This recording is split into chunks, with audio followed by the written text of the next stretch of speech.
ইসলামের স্তম্ভ হচ্ছে ৫টি। আজ আমরা সহিহ হাদিসের আলোকে জানব।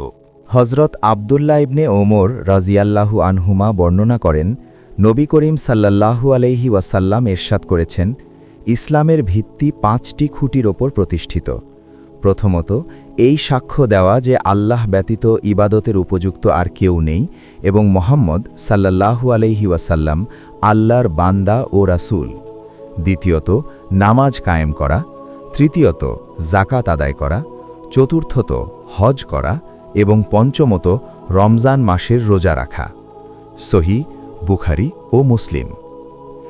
এই হাদিসে ইসলামকে একটি তাঁবুর সাথে তুলনা করা হয়েছে। কালেমায়ে শাহাদাত হল তাঁবুর মধ্যবর্তী প্রধান খুঁটি। এটি ছাড়া তাঁবু দাঁড়াতেই পারবে না।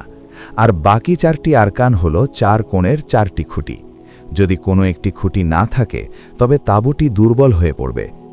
একবার চিন্তা করে দেখুন, ইসলামের এই তাঁবুকে আমরা কতটুকু মজবুত রেখেছি। ঈমানের পর সবচাইতে গুরুত্বপূর্ণ আমল হল নামাজ। হজরত আবদুল্লাহ ইবনে মাসুদ রাজিয়াল্লাহু জিজ্ঞাসা করলেন, হে আল্লাহ রসুল সাল্লাল্লাহু আলাইহি ওয়াসাল্লাম, আল্লাহর নিকট সবচাইতে প্রিয় আমল কোনটি? তিনি ইরশাদ করলেন, সময় মতো নামাজ পড়া। অতঃপর জিজ্ঞাসা করলেন, তারপর কোনটি? তিনি বললেন, পিতামাতার সাথে সদ্ব্যবহার করা। এরপর জিজ্ঞাসা করলেন, তারপর কোনটি? তিনি বললেন, আল্লাহর পথে জিহাদ করা। মনে রাখবেন, নামাজই হল সর্বোত্তম আমল। আল্লাহ আমাদের সকলকে সঠিক সময়ে নামাজ আদায়ের তৌফিক দান করুন। আমিন।